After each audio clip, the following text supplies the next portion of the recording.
এদিকে 14 মাস পরে আওয়ামী লীগের আন্তর্জাতিক খেলা শুরু। ডক্টর ইউনূসের ঘুম হারাম করে দিল শেখ হাসিনার পুত্র সজীব ওয়াজেদ জয়। এবার ডক্টর ইউনূস সহ 400 জনের বিরুদ্ধে আন্তর্জাতিক আদালতে মামলা।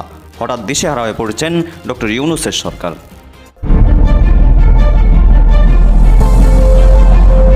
দর্শক বন্ধুরা, আপনারা শুরুতে যে ভিডিওটি দেখলেন এটি হচ্ছে অন্তর্বর্তী সরকারের এগেনস্টে আওয়ামী লীগের একটা স্ট্রং ভূমিকা কিংবা পদক্ষেপ গ্রহণ করা হয়েছে। সেটি হচ্ছে আপনার আন্তর্জাতিক ডক্টর ইউনূসের যত বাংলাদেশে স্বৈরাচারীর ব্যবস্থা আছে, ইভেন পুলিশ গণহত্যা থেকে শুরু করে এ থেকে জেড পর্যন্ত ডক্টর ইউনূসের নামে মামলা করা হয়েছে। ইউনূস মহাজন ক্ষমতা দখল করে জাতির ঘাড়ে চাপিয়ে দিয়েছিলেন তথাকথিত জাতীয় ঐক্যমত্য কমিশন, একটি কমিশন যার নামেই ঐক্যমত্য কিন্তু কার্যত অনৈক্যের প্রতীক।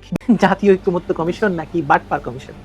জুলাই সনদের নামে নতুন এক মিথ্যাচার নিয়ে তারা প্রধান উপদেষ্টার হাতে ধরিয়ে দিয়ে এসেছেন। বিএনপি নেতা সালাউদ্দিন আহমেদ ভদ্র মানুষ, তাই বলেছেন নামে ঐক্যমত্য কমিশন, কাম তাদের অনৈক্য তৈরি করা। কিন্তু কেন এতদিন সরকারের টাকা পয়সা খরচ করে, মানে জনগণের টাকা খরচ করে একের পর এক চা কফি মিটিং করে তথাকথিত জুলাই সনদ সকলকে দিয়ে সই করিয়ে সেটাই আবার বদলে দিল তারা? কেন এই বাটপারিটা করলো অধ্যাপক আলী রিয়াজের কমিশন? চলুন দেখা যাক।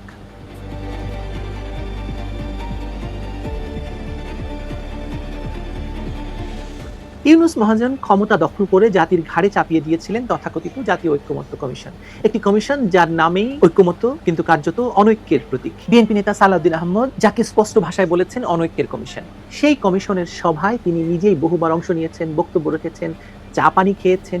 কিন্তু এখন যখন অধ্যাপক আলী রিয়াজের নেতৃত্বে এই কমিশন জামায়াতের প্রেসক্রিপশন অনুযায়ী সংবিধান সংস্কারের নামে জুলাই জাতীয় সনদ 2025 জাতির ঘাড়ে চাপাতে চাইছে, তখন বিএনপির হুঁশ ফিরেছে। তারা এখন বুঝেছে এই সনদ আসলে এক রাজনৈতিক কৌশল, রাষ্ট্রকে স্থায়ীভাবে সামরিক এবং আমলাতান্ত্রিক নিয়ন্ত্রণের মধ্যে নিয়ে যাওয়ার পথ নকশা। কমিশন যে নথিটি অন্তর্বর্তী সরকারের প্রধান উপদেষ্টার হাতে হস্তান্তর করেছে তার নাম জুলাই জাতীয় সনদ সংবিধান সংস্কার বাস্তবায়ন আদেশ 2025। এই আদেশ অনুযায়ী সংবিধান সংস্কার হবে একটি গণভোটের মাধ্যমে, যেখানে ভোটারদের সামনে থাকবে মাত্র একটি প্রশ্ন। প্রশ্নটি কি? আপনি কি জুলাই জাতীয় সনদ বাস্তবায়নের পক্ষে? মানে 48টি পৃথক প্রস্তাবের মধ্যে কিছুতেই আপনি একমত, কিছুতে নন, তবুও আপনাকে একসাথে হ্যাঁ বা না বলতে হবে। এটাই কমিশনের গণভোটের সংজ্ঞা। মানুষ জানবে না সে কিসের জন্য হ্যাঁ বলছে আর কিসের জন্য না বলছে। কিন্তু আসল চক্রান্ত লুকিয়ে আছে 270 দিনের একটা বিধানে। কমিশনের সহসভাপতি অধ্যাপক আলী রিয়াজ সংবাদ সম্মেলন করে বলেছেন, সংবিধান সংস্কার পরিষদ 270 দিনের মধ্যে জুলাই সনদ অনুযায়ী সংস্কার সম্পন্ন করবে। সময়সীমার মধ্যে না করতে পারলে গণভোটে অনুমোদিত প্রস্তাবগুলো স্বয়ংক্রিয়ভাবে সংবিধানে যুক্ত হবে। ধান্দাটা বুঝতে পেরেছেন? এই কথার মধ্যে লুকিয়ে আছে কমিশনের আসল উদ্দেশ্য। 270 দিনের এই ডেডলাইন আসলে সংবিধান সংস্কার পরিষদের হাতে বেঁধে দেওয়ার সময় নয়, বরং একটা চাপ, এক ধরনের জোরপূর্বক নির্দেশনা। কারণ যদি পরিষদ ব্যর্থ হয় তাহলে কোনো সংসদীয় অনুমোদন ছাড়াই প্রস্তাবগুলো অটো পাস হয়ে যাবে। যেমন কোভিডের সময় অটো পাস হয়েছিল, এই সরকার এসে অটো পাস দিল, সেরকম অটো পাস হয়ে যাবে। এই সরকার থেকে অটো পাসের সরকার, ফলে মানে তারা এই কাজ করবে, তাতে কোনো অবাক হওয়ার কিছু নয়। আমি অবাক হইনি। অর্থাৎ সংবিধান পরিবর্তন হবে আলোচনা ছাড়া, ভোট ছাড়া, বিতর্ক ছাড়া, মানে কারো কিছু আসে যায় না, সংবিধান এটা হয়ে গেল। সালাউদ্দিন আহমেদ এই প্রস্তাবকে অটো পাসের মতো হাস্যকর বলেছেন। তার ভাষায় পরীক্ষায় অটো পাস থাকতে পারে, সংবিধানে নয়। তিনি ব্যাখ্যা করেছেন সংবিধানের কোনো সংসদে আলোচনা, স্পিকারের স্বাক্ষর, রাষ্ট্রপতির অনুমোদন এই প্রক্রিয়ায় হয়। 270 দিনের মধ্যে কাজ না হলে তা স্বয়ংক্রিয়ভাবে যুক্ত হয়ে যাবে। এটা তো সংবিধান নয়, এটা প্রহসন। সালাউদ্দিন সাহেব বলেছেন এটা। এই 270 দিনের ধারার মাধ্যমে মূলত সংসদকে অকার্যকর করে দেওয়া হচ্ছে। কারণ পরিষদের সদস্য হবেন সেই সংসদ সদস্যরাই যারা একাধারে সংবিধান সংস্কার পরিষদের সদস্য হিসেবেও শপথ নেবেন। অর্থাৎ নির্বাচিত প্রতিনিধি হলেও তাদের ভূমিকা হবে পূর্ব নির্ধারিত রায় বাস্তবায়ন করা, চিন্তা বা বিতর্ক নয়। এখানেই ঐক্যমত্য কমিশনের বাটপারি বুদ্ধি। নামধ্য গণতন্ত্র কিন্তু বাস্তবে নিয়ন্ত্রিত শাসন ব্যবস্থা। সালাউদ্দিন আহমেদ এই চক্রান্ত ধরেছেন স্পষ্টভাবে। তিনি বলেছেন, আলোচনায় যা বলেছি তার কিছুই নেই আদেশে। তার অভিযোগ, কমিশন জুলাই সনদের বাইরে নতুন ধারাগুলো জুড়ে দিয়েছে, এমনকি ভিন্ন মতের নোটগুলো মুছে ফেলেছে। সনদের যেসব বিষয়ে আমাদের নোট অফ ডিসেন্ট ছিল এখানে তার কোনো উল্লেখ নেই, সব যেন একমত হয়ে গেছে। তিনি এইটাই বলেছেন। এই যে প্রক্রিয়া, এটা শুধু অসততা নয়, বাটপারি নয়, রাজনৈতিক প্রতারণাও। কারণ ঐক্যমত্য কমিশন বলেছিল যারা নির্বাচনে ম্যান্ডেট পাবে তারা তাদের ভিন্নমত সংবিধানে যুক্ত করতে পারবে, কিন্তু নতুন আদেশে ভিন্নমতের অস্তিত্বই মুছে ফেলা হয়েছে। উচ্চ কক্ষের প্রস্তাব নিয়েও একই বাটপারি। সালাউদ্দিন সাহেব বলেছেন আনুপাতিক হারে আসনের ভিত্তিতে উচ্চকক্ষ গঠন হবে এমন কোনো সিদ্ধান্ত হয়নি, শুধু বলা হয়েছিল 100 সদস্যের একটি উচ্চকক্ষ থাকবে, কিভাবে হবে তা পরে নির্ধারিত হবে। অথচ এখন কমিশন নিজে থেকেই বলছে নিম্নকক্ষের ভোটের আনুপাতিক প্রতিনিধিত্বে মানে প্রপোর্শনাল রিপ্রেজেন্টেশনে উচ্চকক্ষ গঠিত হবে। এই ব্যবস্থায় যে দল নিম্নকক্ষে বেশি ভোট পাবে তারাই উচ্চকক্ষে প্রভাবশালী থাকবে, ফলে সংসদীয় ভারসাম্যের ধারণা শেষ হয়ে যাবে। আরো উদ্বেগজনক হলো কমিশনের সুপারিশ অনুযায়ী উচ্চকক্ষ অর্থ বিল বা আস্থা ভোট বাদে প্রায় সব বিষয়ে মতামত দিতে পারবে, অর্থাৎ নির্বাচিত নয় এমন সদস্যরাও সংবিধান সংশোধনের মতো মৌলিক বিষয়ে হস্তক্ষেপ করতে পারবে। মানে এখন আলী রিয়াজরা যে কাজটি করছে ঐক্যমত্য কমিশনের নামে, সেটা ধরুন একটি উচ্চকক্ষ, এই উচ্চকক্ষ এই কাজগুলোই করবে, তাহলে আর দরকার কি নির্বাচনের? আলী রিয়াজরা চালালে পারে না, সে চালালেই তো পারে। সালাউদ্দিন সাহেবের ভাষায় জনগণের সরাসরি নির্বাচিত প্রতিনিধি ছাড়া সংবিধান সংশোধনের এখতিয়ার কারো নেই, অথচ তারা সেটাই সংযুক্তিতে রেখেছে। এটা হাস্যকর। এই হাস্যরসের আড়ালে লুকিয়ে আছে ভয়ানক বাস্তবতা। রাষ্ট্রকে ধীরে ধীরে সামরিক আয়নের পথে ফেলে দেওয়া, উচ্চকক্ষের মাধ্যমে সেনা আমলাতান্ত্রিক প্রভাবকে প্রাতিষ্ঠানিক রূপ দেওয়া হচ্ছে। এই পথেই পাকিস্তানের রাজনীতি সামরিক নিয়ন্ত্রণে গিয়েছিল, এখন সেই দরজা মানে সেই পাকিস্তানে যাওয়ার দরজা আবার খুলে যাচ্ছে। খুলবে তো বটেই, পাকিস্তানের সঙ্গে যে দহরম মহরম, সুতরাং পাকিস্তানকে অন্ধভাবে অনুসরণ করবেন, এটাই তো আসলে বাস্তবতা। সেনা সদর এবং তাদের আমিরুল মোমিনিনরা যে পরিকল্পনা থেকে এই কমিশন প্রসব করেছে তার লক্ষ্য স্পষ্ট, রাষ্ট্রকে স্থায়ীভাবে বেসামরিক নাগরিকদের হাত থেকে সরিয়ে উচ্চকক্ষের নামে সামরিক প্রভাবের অধীনে নিয়ে যাওয়া।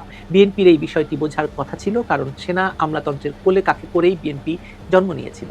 এখন সেই আমলাতান্ত্রিক শক্তি আরেকটি রাজনৈতিক প্রজেক্টে কাজ করছে, যেখানে পুরনো খেলার অভিনেতারা নতুন সাজে মঞ্চে ফিরেছে। অধ্যাপক আলী রিয়াজের 270 দিনের আলটিমেটাম এই পুরো প্রক্রিয়ার কেন্দ্রবিন্দু। এর মাধ্যমে পরিষদের হাতে সময় নয় বরং দায় চাপানো হয়েছে, একটা আইনগত ফাঁদ, যাতে ভবিষ্যতে নির্বাচিত সরকার সংবিধান সংস্কারে স্বাধীন সিদ্ধান্ত নিতে না পারে। 270 দিনের পর অটো পাস হবে, অর্থাৎ জনগণের ভোটের আগেই সিদ্ধান্ত লেখা থাকবে।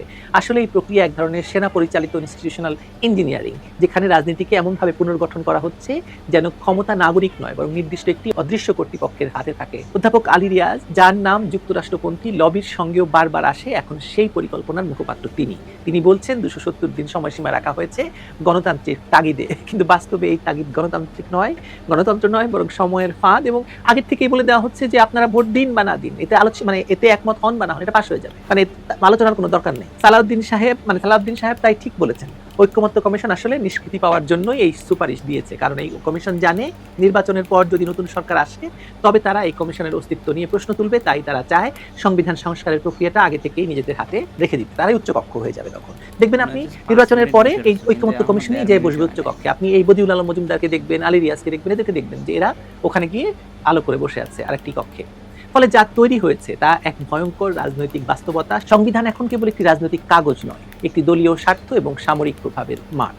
সোশ্যাল মিডিয়ায় মানুষ একে বলছে অটো সংবিধান, কেউ লিখেছেন 270 দিন অটো যোগ হলে গণতন্ত্র কোথায়, কেউ বলছে এই সনদ সংবিধান নয়, এটি চূড়ান্ত সামরিক খসড়া। এখন প্রশ্ন হলো এই অবস্থায় বিএনপি কি করবে? তারা জানে পুরোপুরি বিরোধিতা করলে ক্ষমতায় ফেরার রাস্তা বন্ধ হবে, কিন্তু সমর্থন দিলে জামায়াতের ছায়ায় তারা ডুবে যাবে। এই দোদুল্যমান অবস্থায় ইউনূস মহাজনের সরকারের সবচেয়ে বড় সুবিধা, কারণ বিএনপিকে তারা এটাই চায় কবজায় রাখতে। অন্যদিকে জামায়াত একেবারে পরিষ্কার, তারা চায় নভেম্বরের মধ্যে গণভোট হোক, যাতে সনদের বৈধতা দ্রুত প্রতিষ্ঠিত হয়, কারণ জুলাই সনদ তাদের জন্য মুক্তির সনদ, যুদ্ধাপরাধ, নিষেধাজ্ঞা এবং দায় মুক্তির বৈধ কাগজ। সব মিলিয়ে জুলাই সনদ এখন রাষ্ট্রের ভেতর রাষ্ট্র তৈরির ব্লুপ্রিন্ট, ঘরের মধ্যে ঘর উঠছে একটা। এর গণভোট কেবল সংবিধান পরিবর্তনের প্রশ্ন নয়, এটি রাষ্ট্রের মালিকানা বদলের আয়োজন, মানে জামায়াতের হাতে পুরো রাষ্ট্র ক্ষমতা চলে যাওয়ার আয়োজন। জুলাই সনদ এবং গণভোট এখন সাধারণ নির্বাচন পেছানোরও সবচেয়ে বড় হাতিয়ার হিসাবে জামায়াত ব্যবহার করবে, এতে সন্দেহ নেই। বিএনপি একা তাদের মোকাবেলা করতে পারবে না, আর এই টানাপোড়েনে হারবে দেশ, হারবে জনগণ। জামায়াতের জন্ম পাকিস্তানে, বিএনপির জন্ম ক্যান্টনমেন্টে। জনগণের ভাষা তারা বোঝে না, বোঝার কথাও নয়, বরং জনগণের ভাষাকে কেড়ে নেওয়াই তাদের রাজনীতি। আজও তারা সেই একই খেলায় ব্যস্ত, শুধু নাম বদলেছে, কৌশল বদলায়নি। জুলাই সনদ সেই খেলার নতুন নাম। দেখা যাক এবার অটো পাস হয় সংবিধান নাকি গণতন্ত্রটাই আসলে শেষ হয়ে যায়। সকল আয়োজন আসলে সম্পন্ন হয়ে গেছে, এখন শুধু অপেক্ষা। দেখুন কোথাকার জল কোথায় গড়ায়।